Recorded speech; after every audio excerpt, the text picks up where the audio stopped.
Mykhailo Petrovich Mudryk was born on January 5th, 2001 in Krasnoyarsk in the Kharkiv region of Ukraine, the very same city that produced Real Madrid keeper Andriy Lunin, by the way. His parents are both teachers. His mother teaches at an elementary school, while his father is a college music teacher, but shared that same passion for football with his son. Mykhailo, or Misha as he's called by those close to him, has an older sister named Tatiana, and according to his family members, he would always be found at the football pitch near his house, because as you can see from these images taken by Roman Bobek on YouTube, he was obsessed from a very, very young age. Quick aside guys, I have linked to Roman's video below where he went to the childhood home of Misha Mudryk, and I highly encourage you to go and check him out and give him some love for the great work that he did. It is in Ukrainian, but there are English subtitles available. Please go and support his work. That's where these images from Misha's childhood room came from. A room adorned with images and flags of FC Barcelona, posters of Messi and Ronaldinho, a picture of Neymar, though he has also spoken of his admiration for Cristiano Ronaldo. More on that later. Now, as I said, he would often be found at the local football pitch, and in speaking to Roman Bobek about his son, Mudryk's father said that he would join him daily in the evening to play together, claiming, quote, "It was like a ritual." His parents also speak about how Misha's success is a mix of an outrageous amount of hard work, as we'll talk about later as well as natural talent, and how from a young age he exhibited a maturity in how he would conduct himself, the questions he would ask them, etc. By all means, he was a very hard worker, and he had the natural ability to go with it. This would be one of the hallmarks of Mudryk's career thus far: talent coupled with an insane work ethic. At the age of just 9, Misha signed with Medalist Kharkiv, as his talent no doubt impressed the local scouts in the Kharkiv Oblast. However, there's a bit of a strange coincidence that has occurred for Mudryk when it comes to the clubs he has joined in his youth. Let's bring in Andrew Todos of Ukrainian Football News Twitter account Zorya Londonsk. Love that name, well done guys. And Andrew is also a member of the Ukraine Plus Football podcast, of which I have linked to them below. But back to Mudryk. While he was talented enough to join the youth ranks of professional teams in Ukraine, there's been a strange coincidence of those teams either going bankrupt or being dismantled for one reason or another, starting with Medalist Kharkiv. He started off there, then they went bankrupt after their owner ran off to Russia after sort of 2014 and everything that happened in Ukraine with the Euromaidan there. So that club essentially folded pretty soon after. They've since been reborn as a Phoenix club, but the case still stands that it folded. Then he moved to FC Dnipro. Everyone knows that made the Europa League final back in 2015. They also folded because their owner didn't want to pay certain debts to former employees and this kind of stuff. So he thought, hey, what's easier? Let me just dissolve this club with about 100 years of history and everything else. Mudryk, in sort of senior football, ended up moving to an Arsenal. Not Arsenal in London, sadly, for any Gooners, but Arsenal Kiev. And they were like newly promoted when he joined them. He didn't do much there really in terms of goals or assists, and they ended up folding not too soon after he left in his loan. Similarly, he went to Desna Chernihiv, and sadly, Desna is one of the heaviest victims of Russia's invasion of Ukraine, because their stadium was completely demolished and destroyed by Russian missiles early on in 2022, and they've since had to take a year / probably much longer out of existence really for the time being. His time in the youth ranks of various clubs was stop-start, of course, but all the while he caught the eye of those in charge of the various youth national teams, where Misha has been a regular. In fact, he scored 5 goals in just 11 appearances between 2018 and 2019 when playing for the Ukrainian under-19 side. At this time, he was just 17 and 18 years old. Back to club football, as yes, Mudryk was bounced around a bit, but in the end he found his way back to Shakhtar, where he stayed from 2020 onward. Luis Castro wasn't the biggest fan of Mudryk. Perhaps I'm being harsh in saying so, but the chances given to him speak for themselves, really. Mudryk seemingly put great focus on going viral on social media. Prior to the last year and a half, to 2 years, Mudryk was mostly known in Ukrainian football circles for how he would go viral on Instagram and TikTok for various reasons. Controlling the ball as it fell from ridiculous heights, catching the ball in his foot before smashing it back to his friend, and many other techers on social media that would be seen around the world. He was that dude that was always tagging 433 on Instagram with hopes of getting featured, you know? To be fair to him though, he had the skill to do so, and he was featured regularly. I think back then, when he was more immature, he was sort of playing up to this skillfulness, the fact that he wanted the fame to people to know about him. And sadly, I think that kind of detracted from his performances on the pitch. He was playing for the Shakhtar youth team, the UEFA Youth League. Then when it came to actually playing for the seniors, he was in the squad for about 2 years, but only got, 1 or 2 appearances in that time. And they were like both sub appearances. Luis Castro, who came in before De Zerbi did, he mentioned in an interview that Mudryk should focus less on social media and sort of doing these skill videos and all that kind of stuff, focus more on his football. In that sense, then he would probably get a better chance of playing for the seniors. However, in the grand scheme of things, Luis Castro was probably under more pressure at that time to win the league. And similarly, he had all the foreign players still at the side. So he had the likes of Tyson playing in that position. He had Tete who could play there, Solomon as well. So in general, I think just the climate for Mudryk wasn't perfect until Roberto De Zerbi came. And especially over the past 10 months since the wars began, those conditions have actually kind of favoured Mudryk to progress in his Shakhtar career as a starter, then as the star in the team, and his own sort of exponential growth too, in terms of his confidence, his own viewing as this person that has got that potential and that can make that next step, which he now has done. For anyone who didn't catch De Zerbi's time at Shakhtar, if you've watched Brighton play this season or you've watched De Zerbi Sassuolo from back in the day, then you'll know that the Italian manager has an attractive style of football, and he really has a knack for bringing the best out of his attacking players, especially in wide areas. Berardi and Boga thrived at Sassuolo, Solly March, Trossard and Mitoma are all flying at Brighton, and while De Zerbi was at Shakhtar, he identified Mykhailo Mudryk as a future star immediately. In fact, even recently, when a reporter asked De Zerbi about Mudryk, the Italian said, quote, "I think Mudryk can win the Ballon d'Or in the future. I know the value of Mudryk. He has the potential to win the Ballon d'Or." Mudryk has echoed this sentiment. When speaking with Roman Bebek in the video I linked below, Mudryk said, quote, "De Zerbi asked me, what is your dream? I said to win the Ballon d'Or. He asked me, do you believe that you can? And I said yes. He took these words very seriously and later told me that he believes I can win it under him." In fact, there's a bit of a funny connection growing between Brighton and Chelsea. The Potter connection, of course, who made way for De Zerbi at Brighton, and De Zerbi can be credited with much of the development of Mudryk, or at least for giving him chances to exhibit what he was capable of. De Zerbi himself once said, quote, "If I don't bring him to a higher level, I will consider it a personal defeat." And where's Mudryk now? At Chelsea.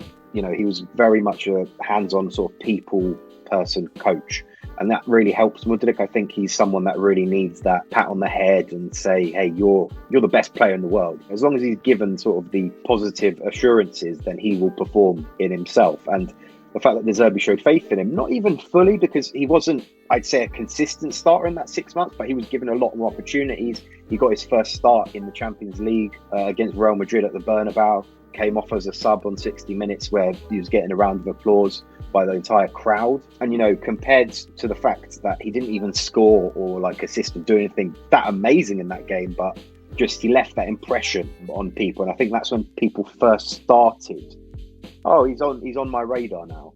And while his talent was evident to see, Luis Castro wasn't the only one who had crossed paths with Mudryk and wasn't really convinced that his attitude or his focus was in the right place. His former teammate and captain Taras Stepanenko, in speaking to The Athletic, said, quote, "His attitude for me was not very good for a young player. He sometimes didn't hear what the coach said to him. I tried to speak with him to send him something Xavi, the Barcelona coach, said about the young players. It was a very good interview about young players and how they should have the right attitude."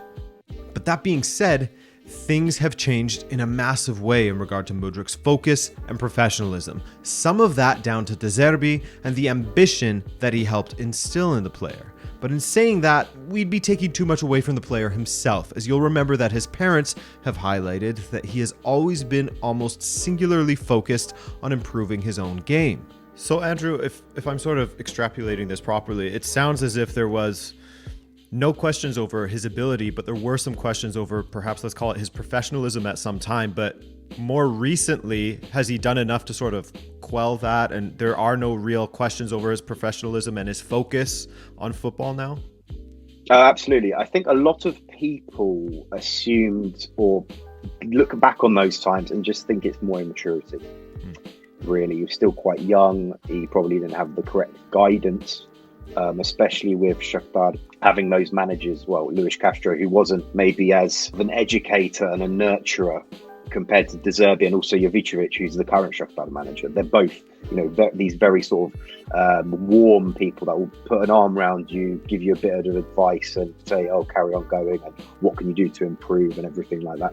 I just think that in general, Mudryk has had a big attitude change. His determination and drive has gone, some people would say too overboard, but it's to the extent that if you want to be an elite athlete and the best of the best, you have to be at that level where you're at the gym well after hours of everyone else, where you're working on yourself in terms of trying to bulk up, when you're staying after training, practicing shooting because you weren't particularly good at it, or you weren't that great at sort of like the final ball, and working on that.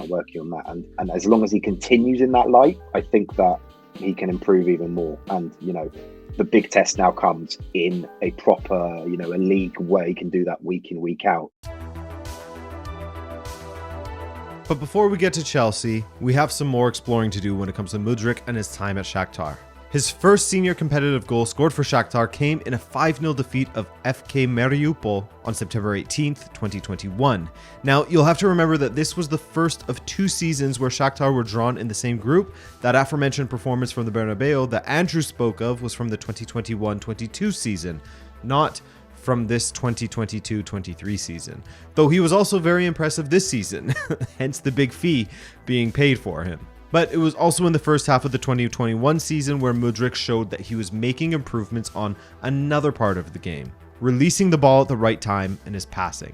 Playing against PFK Lviv on December 3rd, 2021, Mudryk racked up not 1, not 2, not 3, but 4 assists in a 6-1 victory. It wouldn't be the last time that he got 3+ assists in a single match, as this season against Medalist, Mudryk got a hat-trick of assists. His final numbers for Shakhtar for the 2022-23 season are a fantastic 10 goals and 8 assists from 18 appearances across all competitions, 6 appearances in the Champions League inclusive. And that will be where most of us caught on to just how good Mudryk is. Against RB Leipzig, he scored a goal and had 2 assists, following that up with a goal against Celtic before going on to lose 2-1 at the Bernabeu, all the while still impressing. Though most of us who don't watch the Ukrainian Premier League would have missed it, Mudryk's brilliance in his final 8 appearances for Shakhtar domestically saw him score 7 goals in 8 matches while assisting twice, for a total of 9 goal contributions in that stretch of games. Over the last 6 or 7 months, Mudryk became one of the most sought-after talents in world football, alongside the likes of Enzo Fernandez and others who shone brightly at the World Cup, of course. But the point remains, a club ponied up the cash for Mudryk in the end, and they did so on Shakhtar's terms. Dario Serna, Shakhtar's director of football, has never held back when speaking of Shakhtar's most prized possession. Recently, he was quoted as saying, "Mudryk is a serious talent. After Kylian Mbappe and Vinicius Jr., he's the best player in Europe in this position. If someone wants to buy Mudryk, they must spend a lot of money and respect our club and president." Now, there are 2 things to go over here. Final numbers are often kept hush-hush, but it's believed that the final number Chelsea and Shakhtar landed on was 70 million euros plus as much as 30 million euros in performance and appearance bonuses, taking it up to 100 million euros. And the other thing, it's funny that Serna mentions those 2 players because, well, are there any other players that you would perhaps compare his style to? Not to, put that dangerous, he's the next, we're not trying to do that, but just to give an idea to someone of the style of player that Mudryk is. In all honesty, I would probably go for, I wouldn't go, he's not as direct as Mbappe, but he seems to be someone like when Mbappe is sort of running at players with the ball. He reminds me a lot of that with the, I guess, close dribbling kind of abilities of a Vinicius Junior. So it's like the sort of best of both worlds in that perspective, where, well, he does need to do a lot of work to reach anywhere near the levels of Mbappe in terms of output, especially, and how influential he can be on games.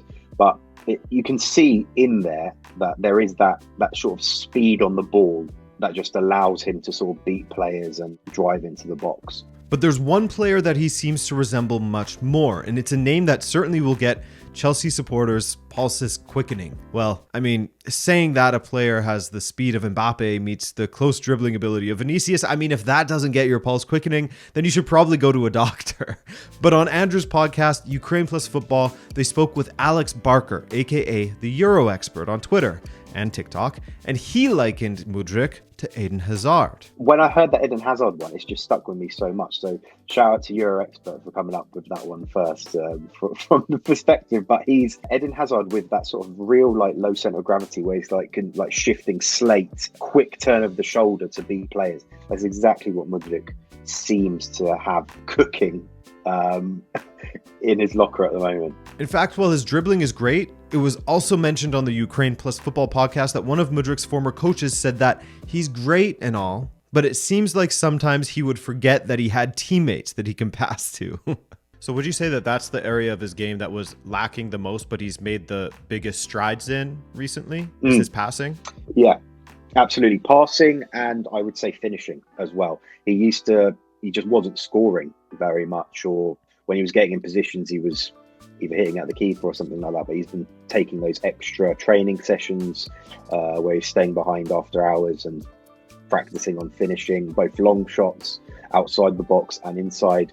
Also working on his left foot because he's an inverted winger. He's been improving in that, and even scored a fair few goals with his left foot recently. So that just shows that the progression is there, and he just needs to continue at that to reach that elite level that he's hoping to get to. Clearly the practice is paying off. I mean, 2 matches within a year with 3+ assists. Wow. Now, where has he played best? For the time being, I'd say the left wing is where we'd expect to see him. He can play in the middle or a bit more centrally, but I just feel that his attributes, or his physical attributes anyway, are, why would you waste someone who is that fast playing in the middle? Yeah, he can link up play, can be a bit creative, but I just feel that Chelsea needs someone who is going to be, akin to someone like Eden Hazard, who was getting people on their feet and trying to get that world-class talent in the squad. And I think that Mudryk can do that from that left wing, where Chelsea have probably got more players that are suited to playing in the middle as well. Like, I know that Felix can play on the wing, but he's probably best as like a support striker, really, with someone who's like a bit bulkier. Maybe if Lukaku even came back in the summer, for example, after his interlude, who knows? That might work in like some sort of strange tandem. As Andrew mentioned previously, he does indeed put in the long hours in to improve his passing, shooting, and other parts of his game. Mudryk does indeed seem to have that sort of singular focus on becoming the best player in the world, as we've seen in Erling Haaland recently, that elite, almost obsessive mentality to be the best. Another player that had this sort of drive and commitment to professionalism and the improvement of his physique is Cristiano Ronaldo, of which Mudryk has said, quote, "My inspiration is Cristiano Ronaldo because of what you can do if you work hard and believe in yourself." He's not wrong there, and working hard is something that Mudryk has done not only on the pitch, but in the gym as well. Mudryk has his own trainer who he brings in to improve his physique. The change in his body over the last couple of years has been quite remarkable, to be honest, as he is not only bulked up, but somehow he's seemingly getting faster. Notice I didn't say he's gotten faster, but he's getting faster, as it's indeed a goal of his to reach a top speed of 40 kilometers per hour on the football pitch. I mean, already since joining Chelsea, his trainer has joined him in London and uploaded videos of them working together in Chelsea's gym. This guy is committed. So the physical side of his game is fine, or at the very least will be fine, given how committed he is to taking care of himself. But what about the mental side? The professionalism, or the claims of lack thereof? I mean, we already took care of that. There's no worries there. But what about that price tag? You guys know how I feel about them. these big price tags, how supporters put way more emphasis on the price tag than they need to, as they can only make things harder for a young player than they need to be. But given his mental fortitude, and I understand that we are just grasping in the dark here and only time will tell, but what does Andrew think of how Mudryk will handle the unwanted spotlight that 100 million euros will bring? I am hoping that he is someone that can sort of live up to it in terms of his own mental ability, just in the way that he acts, both on the pitch, away from the pitch, and even on social media, you know, where he's got a lot of faith. He's quite a religious person, a lot of faith in God that he always mentions a lot of. He seems to be quite a reserved, closed character in terms of he doesn't go out partying or anything like that. And I think that his full-on focus, you know, for his playing part of his career now is literally, he's been told that he can reach this goal of winning a Ballon d'Or, and I think he's going to try and do everything he can to possibly get to it. Now, he was ever so close to joining Arsenal before Chelsea swooped in and stole him from under their noses, wooed away to the blue side of London. When looking at how Arsenal have played this season, it's easy to picture how he would have fit in down that left side, providing plenty of competition for Martinelli and the like. But now that he's joined Chelsea, what's the word there? I think going to Chelsea is quite a good place for him, because currently Chelsea probably lack any player that is similar to him in sort of that superstar mould. You know, you can even go down to Mudryk's appearance, where he's like blonde hair, loads of tattoos. He just seems to be like some sort of superstar, like a David Beckham-esque kind of player, where he's very flashy, and he also brings that star quality on the pitch, you know, with his abilities, young player to do so. He's also on a very positive trajectory at the moment in terms of like really high confidence, self-confidence. I think he knows that he's got a lot of people in Ukraine watching him in terms of pressure. You know, sometimes that can be a bit harsh on young people or young players, but I think he understands that he's got a massive privilege now, or he's been like gifted by God this opportunity, and that he can't let that go per se. So I'm hoping that without any injuries or anything like that, he can go on very well and show everyone that he is worth at least close to that fee in the Premier League. I hope that just because he has this astronomical fee next to his name, Mudryk will still be given the time and patience that he deserves in order to acclimatize to his new surroundings. Because if he does, and you take his attitude, what he's shown us he's capable of already for Shakhtar, the belief that his former teammates and coaches have in him, the comparisons in style to other top talents, all of that is worth being patient for, as Mudryk could cement his place close to the top of the class of this new generation of footballers. I want to thank you guys for watching, and I hope that this video was both enjoyable and informative. A big thank you to Andrew once again for joining me, and once again, do be sure to look to the description to find links to all of his work with Ukraine Plus Football podcast, and give Zoria Londonsk a follow on Twitter. It's worth it. Beyond that, I'm Adrian, this is Rabona TV, and have a great day. Ciao.